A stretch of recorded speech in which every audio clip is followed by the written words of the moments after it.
Tre amici si trovano a pagare le tasse.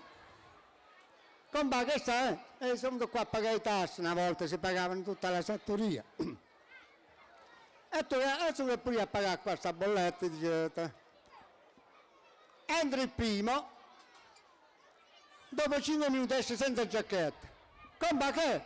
Dice che non è arrivato più i soldi, dice senta la giacca, ma che porti il resto? Dice mi danno la giacca. Entra il secondo, dopo 10 minuti esce fuori senza giacca e senza pantaloni. Oh, compa, che? Dice non arriva più i soldi, senza giacca e pantaloni. Ma che porti il resto? Mi danno giacca e pantaloni. Il terzo furbo che ha fatto? Si è salvato la giacca e il pantalone e l'ha rimasto là. È andato dentro. Dopo un quarto d'ora torna, esce con un cerotto avanti agli occhi, un cerotto a sedere. Oh, compa, che è successo?